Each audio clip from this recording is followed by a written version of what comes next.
पुण्यातील हांडेवाडीत वेअरहाऊसला आग लागलेली अज्ञात व्यक्तींनी घुसून या ठिकाणी जाळपोळ केल्याचं कळतंय।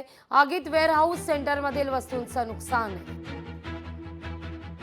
या सगळ्याविषयी वेअरहाऊस सेंटरचे मालक सतीश बिनावत त्यांच्याशी संवाद साधले आपले प्रतिनिधी चंद्रशेखर भांगे यांनी। पुण्यातील हांडेवाडी परिसरात असलेल्या एका वेअरहाऊस सेंटरमध्ये काल अज्ञातांनी जाळपोळ केलेली आहे। मी सध्या हांडेवाडीच्या वेअरहाऊस सेंटरमध्ये आहे आणि आपण माझ्या पाठीमागे तुम्ही बघू शकता की वेअरहाऊस सेंटरमधल्या काही खुर्च्या इतर वस्तू ज्या आहेत त्या सगळ्या खुर्च्या आणि वस्तू या ठिकाणी अज्ञातांनी जाळलेली आहेत।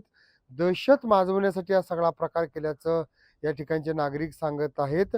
या सगळ्या विषय बोलण्यासाठी सतीश बिनावत या वेअरहाऊस सेंटरचे मालक आपल्या समोर आहेत। सतीशजी, काय सांगाल, तुमच्या वेअरहाऊसची या ठिकाणी जाळपोळ झालेली आहे, कोणी केले? काही कल्पना नाही आहे त्यासाठी। ते कधी आले कधी काय नाही ते। आणि हे वेअरहाऊसमध्ये आमचे ते चेअर होते, चेअरवर ते सगळे ते लेझरचे होते, सगळे ते लेझरचे चेअर वगैरे होते। त्या लेझर सगळं जाळून आणि ते लेझरमधनं सगळे स्टील वगैरे सगळं काढून आणि बाकीचे चॅनल वगैरे होते आणि मोठे मोठ्या कैच्या होत्या, त्या कैच्या तोडून त्यांनी नेलेले रात्री किती वाजता नेलेले किती काय ते आम्हाला काही कल्पना नाही आहे।